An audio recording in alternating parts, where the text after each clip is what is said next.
Hi everyone, welcome to another video. I hope you're all having a wonderful day or night and that you're all doing very well. Thank you so much for joining me for another video, which will hopefully be the first episode in a new series on my channel, which will be all about exchanging books with friends and reading each other's picks. This will be a way not only for me to read my friends' recommendations, but also, of course, to shout out all of their channels because they deserve so much love. They're all incredible people. I love them so much and I'm just here to tell you how great they are. So for this little episode, I would like you all to welcome Sara from the channel Sara the Dreamer. I must have started talking to Sara for, I don't know, over 2 years ago, I think, and we immediately started having this very good friendship. I appreciate her so much. She is an incredible friend and we started talking a lot about multiple different things. We do have some common tastes, as you'll be able to see, but we also started co-hosting a book club called the Tea Leaves Book Club together with some of our friends as well, and it has been such an incredible journey. Sara was also one of the first friends that I made through BookTube, which I am always so thankful for. I don't know how you can care so much about a person who's so far away, because Sara is actually French-Canadian. I'm really hoping to meet her someday, and I just think it is very special the way we can care about someone whom we've never met, but it feels like you've known that person for years, and that's exactly what happens with me and Sara. I feel like we have been friends for so long already, and she's truly someone very important in my life right now. And as for her reading taste, she tends to read a lot more of fantasy, both YA and adult, and also contemporary, but lately I believe she has also been diving a little bit into non-fiction and classics as well. Some books she loves are, for instance, the Graceling series, the Heartstopper series, Jane Austen novels, especially Pride and Prejudice and Emma, Strange the Dreamer, and pretty much everything by Leigh Bardugo, but especially the Six of Crows duology. Although our taste can be similar at times, for instance, we both adore Jane Austen so much, it tends to be quite different actually. We usually have very different opinions on books, I would say, especially when it comes to romance, I believe, and contemporaries, but mystery and thrillers as well, which I haven't read a lot of those, but whenever we read them for the book club, for instance, I tend to have a much worse rating. But today I'm here to read the books that she picked for me, and these are actually all books that she very kindly gifted me, and she will be reading books that I gifted her, that I also personally picked for her.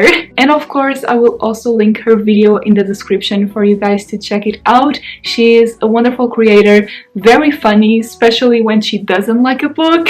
I've already told her you should just make a video about books you hate, because whenever she does hate a book, it's hilarious, I swear. But overall, she's just a wonderful person, a very kind human being, an amazing friend, and you should definitely check out her channel if you haven't already. So with all that said, I'm gonna give the space to Sara for her to explain to us why she picked each one of these books, and of course you will then be able to hear my thoughts on them.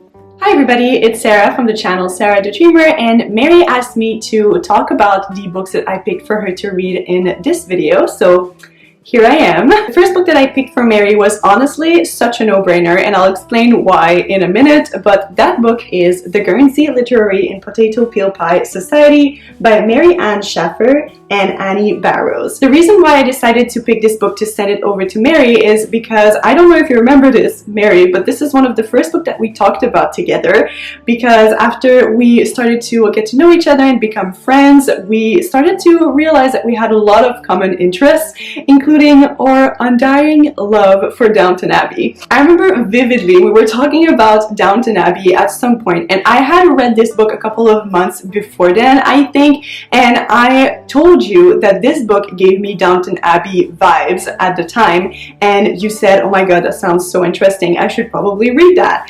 And so when we decided to send each other books, that was a very easy choice because I knew that you hadn't read it yet. I don't know if I would still say that it gives me Downton Abbey vibes because it has been a while since I have read this book, but I remember loving it so much, and it's historical fiction, and I know that you love historical fiction, so I thought it was a great choice, and I hope it was. I hope you enjoyed it.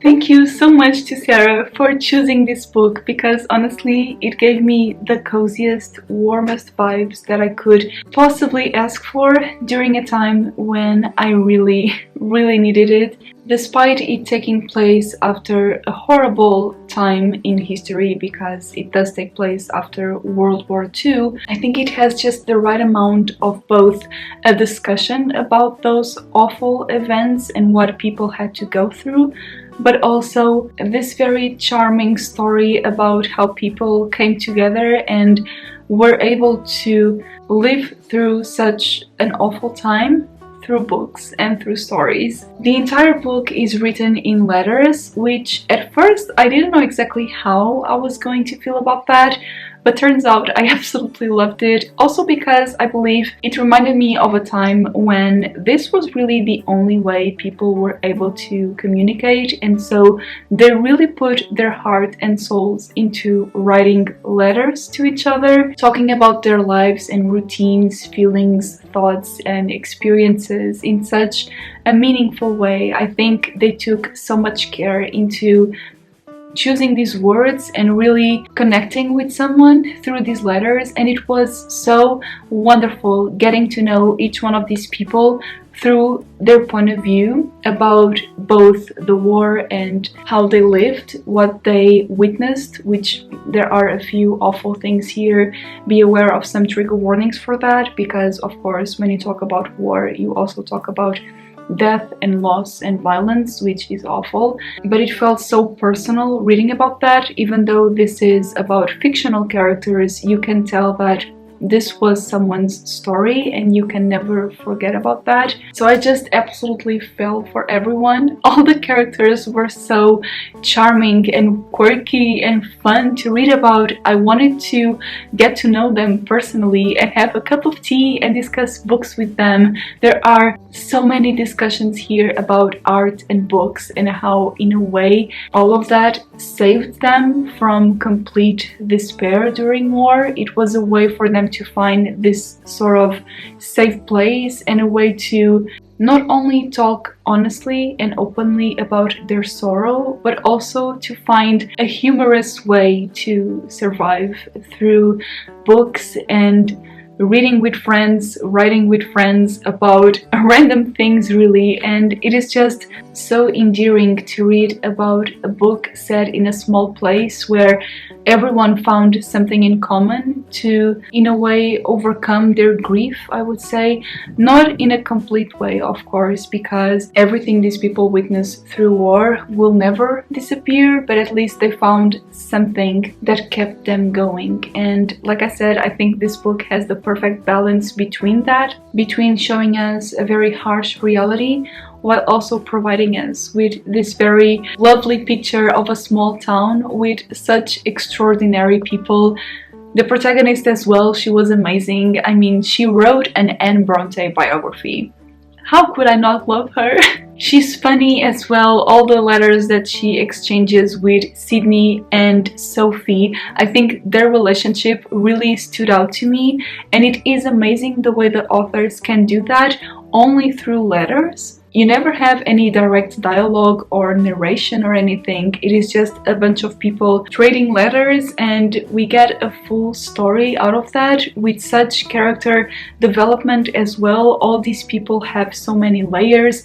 I wanted to be friends with so many of these people because they have fascinating stories on one hand, but on the other they feel like such good people, you know? You can truly tell that they have a good, warm heart that just wants to find some sort of happiness and relief after everything they've experienced. And It made me feel so many things at once, but mostly it was just happiness. I couldn't help but smile while reading this, which, by the way, it is so short.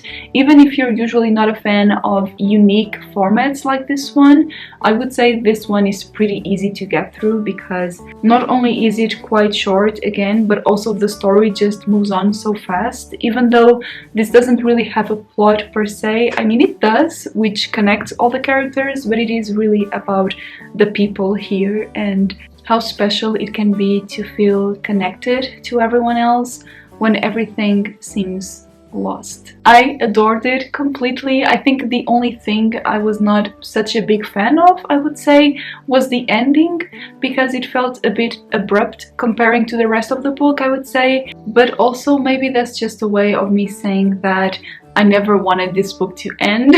I wanted more from this place and from these characters. I wanted to be here.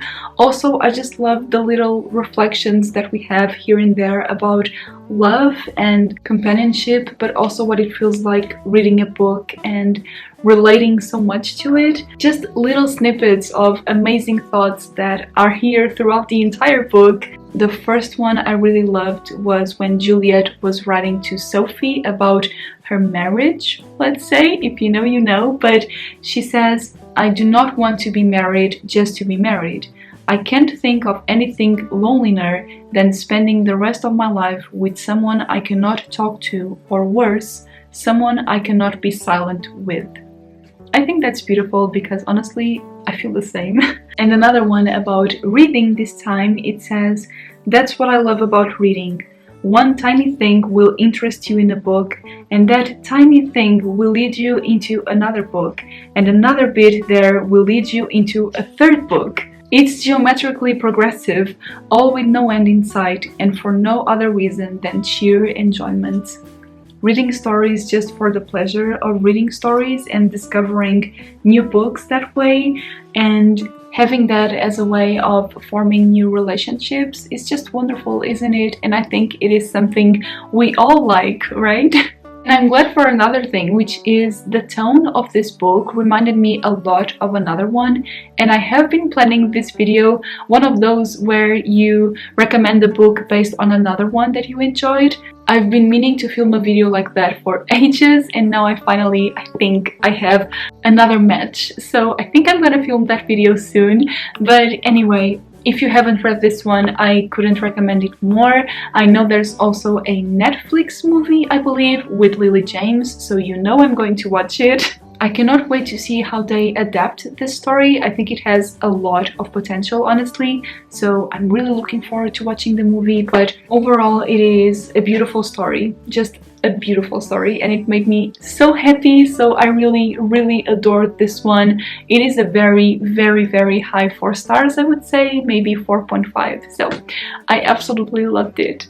Then the next book that I picked is this one right here. That is The Starless Sea by Erin Morgenstern. This is simply one of my favorite books of all time. One of my favorite genres is fantasy, and out of all of the fantasy that I've read, this one always stands out to me. And that is because it's just so whimsical and so magical and very beautiful. So I decided to send this one to her as well. I know that this book is not for everyone.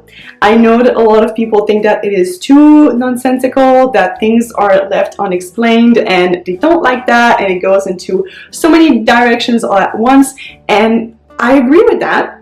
I agree that it is so whimsical that sometimes you're reading this and you're feeling like you're inside of a dream because things don't necessarily always make sense, but I personally love that. And I think that is actually one of the strengths of this novel, because it's a story within a story, so everything is just so whimsical, but it also feels real, and it gives you like nostalgia even though you've never read about all of those strange stories. Anyway, I don't really know how to explain it. I just knew that I wanted Mary to read it.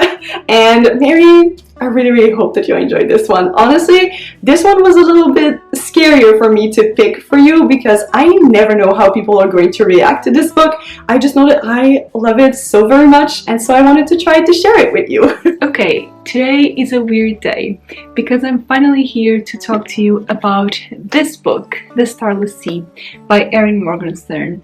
Now, this was the first book that I finished for this video, which was months ago, and I kept thinking that I don't really know how I felt about it, so I thought maybe if I wait a little bit and let my thoughts sink in about this book, it would be easier for me to talk to you about it. But honestly, I feel so many mixed emotions about this story, and most of them are actually good. I was very pleasantly surprised by this book because it does have so many mixed reviews. I didn't exactly know what to expect from it or anything. I have a lot of friends who adore it, Sara being one of them, of course, but a lot of other people that I follow and whose reviews I completely trust also did not like this book at all. So it always confused me, especially because whenever people talked about the plot itself, I never fully understood what they were trying to say or what they meant exactly. And that's because I don't think this is a book you are meant to fully comprehend. You know what I mean? Probably not. This might not make any sense, especially if you haven't read the book, but I think it is just one of those bookish experiences that you need to have and completely lose yourself in without knowing what to expect, what you're getting yourself into, and without any expectations whatsoever. But most of all, once you finish it, I don't think you should try to piece everything together or try to comprehend what happened here, because it does follow two different perspectives. We have one set in our real world, let's say, where we follow our protagonist Zachary, which I will be talking a bit more in a bit, but we do follow that. And then of course we have the entire Starless Sea plot with the infinite library filled with different stories, and this book tried to weave those two worlds together, and that's exactly what did not work for me. Sara actually said something that I found very interesting about this, and I fully agree with her, and that is that this book feels nostalgic. It feels like you've been there in that library, and to me it just felt like I knew all of those stories, or if I didn't, I wanted to know them. I wanted to be in that world. I wanted to be lost and not really understand what was around me, because that's not the point. I don't think we are supposed to fully understand the magic in this world. We are supposed to just be lost in it and wonder and be amazed by it, by its power and influence that it can have on people. And it reminded me a lot of the effect that stories in general, not just books, but stories in general have on us, right? The way we act, we talk, we think, we feel. It has a lot to do with the content we consume, especially books, music, and even games. Recently, I have said multiple times that I am now proud to say I am kind of a gamer.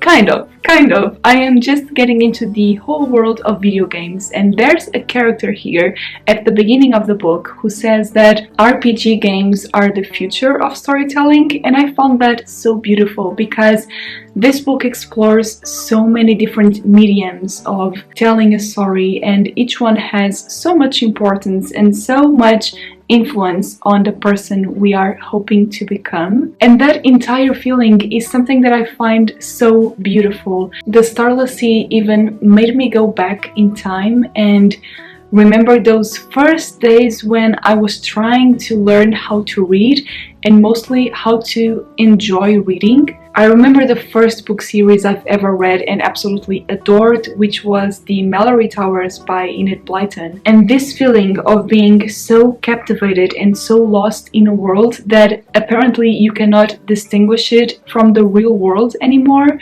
which is exactly what happens here, is wonderful. I remember there being a character called Diana. I'm not sure if it was just in the translation or if it is in the original text as well, but there was a Diana. She was one of the main girls, and I remember thinking she was real. She must be. And there was this one day when I went to school and I kept calling for Diana. Even though obviously she's a fictional character, but I was so immersed in that world and in that story, and I felt that the characters were truly my friends. I couldn't possibly be imagining all of that, right? I could picture the school right in front of me and see all of those girls around me. I also remember there was this girl who sang very well, and ever since then I I wanted to be like her. And that whole feeling of not being able to distinguish between those two worlds because they are parts of who I am, that is the feeling that this book gave me for most of it. And that's wonderful. I absolutely adore that. The only problem for me is that sometimes we started following Zachary and getting back to this reality where he was trying to figure out where the Starless Sea came from and why it felt familiar to him. And I just didn't like that we kept seeking for these answers. We kept trying to almost end the magic and intrigue of this world, if that makes sense. So I wish that this book would have been just magic all around and surrealism and being completely whimsical, even if it doesn't make a lot of sense necessarily, because I don't think that should be the point of this. The point should be for us to get completely lost. So I enjoyed the book whenever we were following all of these stories that appeared to come out of nowhere, but then when we were following Zachary, I didn't like it that much. So what ended up happening as an end result is that I ended up loving half of the book and not enjoying the other half as much. This could easily have been a very high 4 stars for me, you know, which is weird. The entire plot following Zachary and him trying to make sense out of all of these whimsical elements, I really didn't like that. Stop questioning, just live, you know? So I don't know, I think this is a very rambly review, I would say, because this is also a rambly book, but in a good way. It talks about this ability of being immersed in stories in such a way that you cannot get out of it. You start recognizing places and smells and sounds and people whom you've never seen or experienced before, but it feels like you have, and that's so special. I loved that. I loved that feeling that this book gave me. So I'm having a really hard time rating this book actually, because it has been a while and I still don't know. I still don't know, because I feel so many things about it, but at the same time it could have been so much better as well. So I'm not sure. I would say it is probably a high 3 stars for me, or maybe a low 4 stars. I don't know. I don't even care that much about ratings anymore, but I would still recommend this one because it is an ode to books and reading and libraries and stories and games and feelings, emotions that you cannot control, you cannot understand, and you're not supposed to really. So I think that's wonderful, honestly. So I think maybe a 3.5. I don't even know, but I do recommend it. I can absolutely see why Sara loves it so much. It's funny because in a way it reminds me a little bit of Strange the Dreamer by Laini Taylor, even though the stories are quite different. But I did enjoy this one a lot more, I have to say. But I can also see why so many people would not like this one, because again, it's just at a certain point it feels like you are reading about nothing. Because nothing seems to be connected, nothing seems to make sense. But in my opinion, that was also the beauty of it, because that was the point. So that's my weird and rambly review about the Starless Sea. I would love to hear if you've read this one, of course. Let me know your thoughts, because this is definitely a very polarizing book. And then finally, the third and final book that I picked is also one of my favorite books of all time, but this time it is a nonfiction. And that book is A Room of One's Own by Virginia Woolf. I read this book for the first time when I was studying feminist literature at university, and it completely changed the way that I perceive literature and books and female writers and the canon of literature and the big classics and all of that. And I love this book with my entire soul. It is definitely my favorite nonfiction book that I've ever read, and I just think it's so fascinating and interesting the way that Virginia Woolf talks about all of those different topics, and how she talks about female writers and how they were perceived during their lifetime and how they're still being perceived now. And I think that anyone who loves books as much as Mary and I, and all of you probably watching because you're watching BookTube, let's be honest, everyone should read this book, because it will honestly change your perspective on so many things, and it's so good. So yeah, just like with The Starless Sea, I picked this book for Mary not only because it is one of my favorites, but also because I thought that she would probably enjoy everything that Virginia Woolf had to say, and she would probably find it very interesting. So Mary, I hope you did. Alright, so that's it for me. Now you can go back to Mary and the rest of this video. Bye!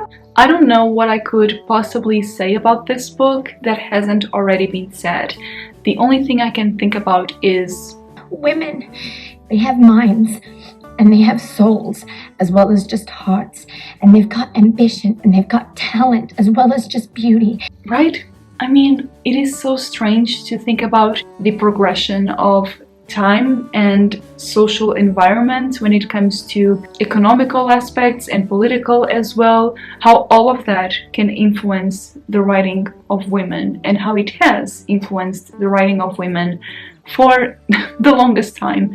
I think Virginia Woolf writes in a very clear way. This was also my first book by her, which I don't know why I had never read a book by her before, but honestly, it's just amazing, and I feel like I started in a really good place because this is non-fiction. It's not really a novel per se, it is a collection of essays that she wrote, but I am so glad they were put together and edited and made into a little book, because I think honestly this is a mandatory read for everyone, but especially women, because you know, we need to recognize how amazing our history is. The past generations have been through so much and have fought so hard for us to have the rights we have nowadays. Whenever I think about that, I always get the chills, honestly, because I think it is just phenomenal and very inspiring, and I think Virginia Woolf makes some very good points in a very clear way as well. But like I was saying, I think this is a good starting point because apparently Virginia Woolf's writing style is a little, well, I'm not sure exactly, but from what other people tell me, it is a bit of a hard writing style to get into.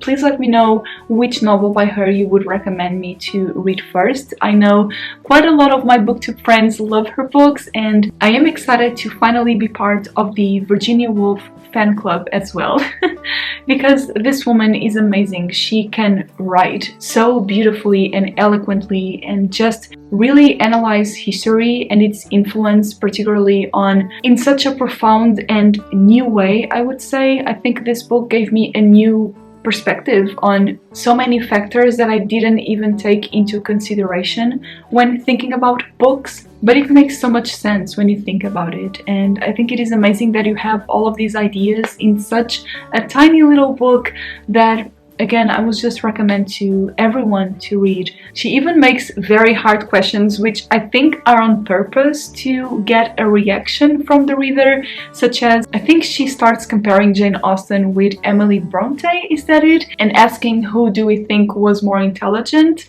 which is just, I don't think you can actually have an answer for that, because again, she goes into detail about how each one of those authors and a lot more. She also talks about George Eliot, I believe, and all the Bronte sisters basically, but she talks about how we couldn't possibly get an answer for that because maybe a few of those women weren't even comfortable enough in writing all of their ideas and thoughts because they were going to be completely, well, attacked by society really, and it just would not have the freedom to write, even because that's another concept that Virginia Woolf also talks about a lot. It is the freedom of writing whatever you want, whenever you want, in the language that you prefer.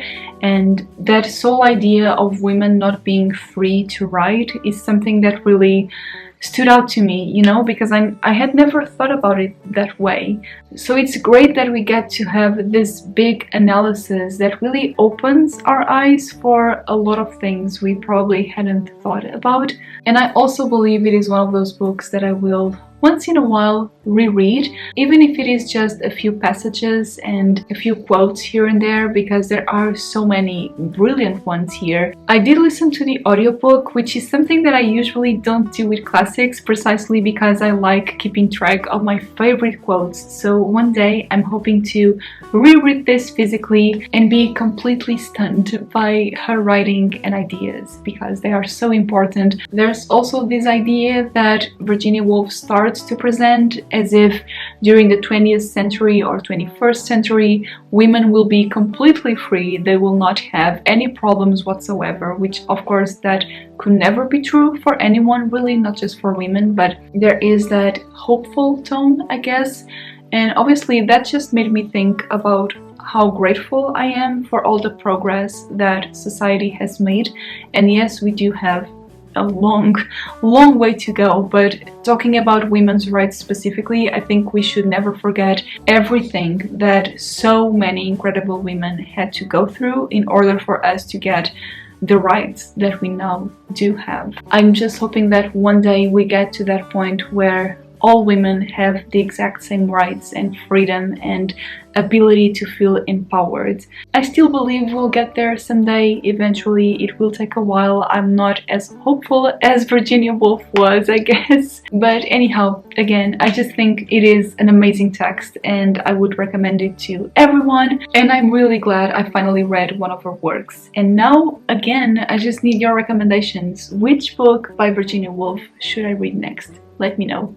Alright everyone, and that was it for this video. Oh my gosh, I cannot believe it is actually done. I had so much fun filming it and preparing for it, of course. I loved exchanging books with Sara, and overall I think she did some amazing choices because I pretty much enjoyed all the books. And I also love that they were all somehow about the power of books and telling stories. They all had different approaches, but it was the same idea overall, and I just love that. I don't know if Sara did that on purpose, but it feels like there's a theme here, and I'm here for it, honestly. I think it is so important to talk about that and appreciate the stories around us. This was so much fun. I cannot wait to see what Sara thought about her books. So once again, make sure to check out her channel. She's amazing. It will be linked in the description as well as her video, of course. I am really looking forward to doing this with more of my booktube friends and shout out all of their channels, read a few of their recommendations, which is always fun. And yes, I think that's it from me today. Thank you so much for watching this video. I really hope you enjoyed it. I hope you're all doing very, very well. And as always, I am sending you the biggest hug, all the love, and I will speak to you very soon. Bye!